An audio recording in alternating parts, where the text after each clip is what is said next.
पंचकुला में 6 सुप्रसिद्ध समाजसेवी संस्थाओं ने मिलकर बनाई NGOs federation of India. Panchkula में किया गया इसका गठन और आयोजित की गई इस फेडरेशन की पहली NGOs meet. Consumer association Panchkula के अध्यक्ष एनसी राणा और Rotary Club Mid Town Panchkula के अध्यक्ष पंकज कपूर ने इनिशिएटिव लेते हुए सभी समाजसेवी संस्थाओं को मिलाकर बनाई ये एनजीओज फेडरेशन। एनसी राणा बने सर्वसहमति से एनजीओज फेडरेशन के चीफ मेंटर। पंकज कपूर को बनाया गया इस फेडरेशन का प्रधान। वीके शर्मा बने जनरल सेक्रेटरी।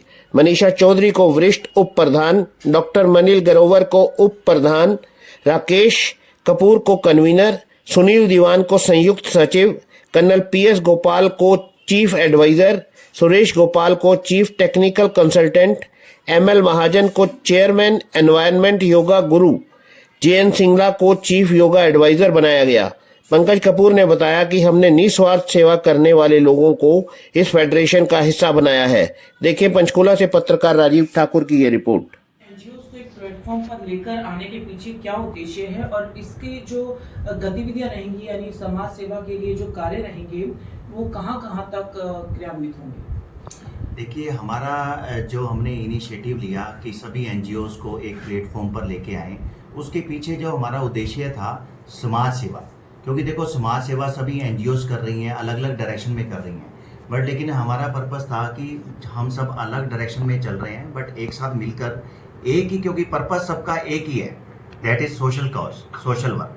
तो ये सभी एक लाइक माइंडेड हैं जो एनजीओज आज हमने अटैच किए हैं, क्योंकि हमें ये भी रहता है कि जो एनजीओ साथ जुड़े उनका उद्देश्य निस्वार्थ होना चाहिए। क्योंकि देखो, निस्वार्थ सेवा अगर होगी तभी हम एक डायरेक्शन में आगे मूव कर पाएंगे। तो इसके लिए ये 3-4 महीने की मेहनत है। हमने पहले आपस में कोऑर्डिनेशन करके देखा कि पहले हमने एक कोऑर्डिनेशन कमेटी बनाई कि क्या हम एक साथ इस डायरेक्शन में मूव कर सकते हैं या नहीं कर सकते।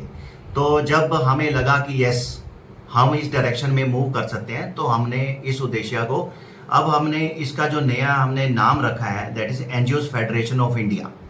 इसका नेम इटसेल्फ एक्सप्लेन करता है कि हम सिर्फ पंचकुला तक रिस्ट्रिक्टेड नहीं है, हमने इसे पूरे देश में एक एग्जाम्पल के तौर पर सेट करना है कि सभी मिलजुल कर अगर एक साथ करते हैं तो उसका जो इफेक्ट आता है, जो स्ट्रेंथ मिलती है, तो वो मेरे को लगता है कि वो अनमैच्ड होती है। क्योंकि एक उंगली, 2 उंगली, 3 उंगली, जब 5 उंगलियां एक साथ मिलके पूरी मुट्ठी बनती है तो जो उसकी स्ट्रेंथ आती है। तो हमारा पर्पस ये है कि एक स्ट्रेंथन वर्क करना और एक ऑर्गेनाइज्ड वे में वर्क करना।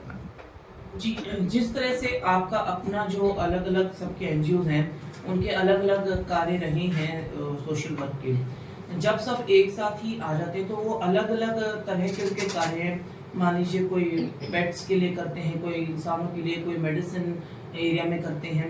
तो किस तरीके से आपस में मैनेजमेंट होगा इन चीज़ों का, या काम डिस्ट्रीब्यूट किया जाएगा? और फिलहाल कितनी एनजीओ जुड़ी हुई हैं? अभी हमारे साथ 6 एनजीओ जुड़ गई हैं और जैसा कि आपने कहा कि सब किसी की एक्सपर्टीज किसी में है, तो हमारा पर्पस ही इनफैक्ट यही है कि जिसकी जो एक्सपर्टीज है हमने उसको यूटिलाइज करना है। सपोज किसी की एक्सपर्टीज, अब राणा जी इनका कंज्यूमर एसोसिएशन में होल्ड है, मैडम का एंटी करप्शन में होल्ड है, और सभी संस्थाओं का अपना अपना अलग तरीके से होल्ड है। किसी का हेल्थ में होल्ड है, किसी की हाइजीन के ऊपर वर्क कर रहे हैं। तो हमारा इनफैक्ट पर्पस ही यही है कि हम सिर्फ एक डायरेक्शन में ना चलते हुए पूरी ही डायरेक्शंस को कवर करें, और एक वुमेन एम्पावरमेंट के ऊपर भी हमारा एम्फेसिस रहेगा। ठीक है सर, आज जिस तरीके का कि नया इनिशिएटिव देखने को मिला है, जितनी भी एनजीओज हैं वो सब एक प्लेटफॉर्म पर आई हैं, क्या कुछ ये इनिशिएटिव, क्या एजेंडा है और किस तरह की प्राथमिकताएं रहेंगी? ऐसे कि हर एनजीओ 6 में से समाज सेवा में जुटी है अपने अपने बलबूते पे। अब ये सारा ज्वाइंट वेंचर होगा कि सभी 6 की 6 और इसमें और जुड़ने वाली जितनी भी एनजीओज होंगी वो इकट्ठे मिलके कार्य समाज की सेवा के लिए करने की लक्ष्य रख रहे हैं। उसी के कारण, उसी के लिए ही हमने जो आज एक NGO named as NGOs federation of India स्थापित की है, जिसके mister Pankaj Kapoor president, first and founder president बने हैं और mister BK Sharma general secretary बने हैं और इसी प्रकार दूसरे अहदेदार भी सिलेक्ट किए गए हैं उनकी समर्था के अनुसार। और उम्मीद है कि हम अपने लक्ष्य में टायरलेस एफर्ट्स करते हुए उत्तीर्ण होंगे और समाज को एक नया पथ प्रदर्शन दे सकेंगे, जिससे कि हमारे समाज को, हमारे अपने स्टेट को और देश को गर्व होगा। यही मेरा कहना है। Thank you.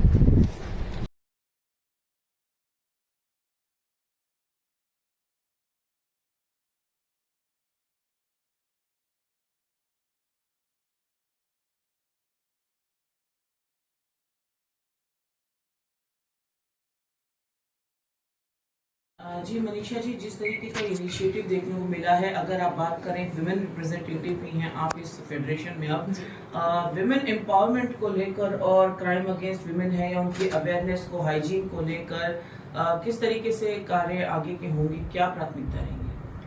अभी जैसे सर ने बताया कि हमने जो ये फेडरेशन बनाई है तो ये इसी चीज़ के लिए ही है कि हम सब मिलके ही ये काम करेंगे।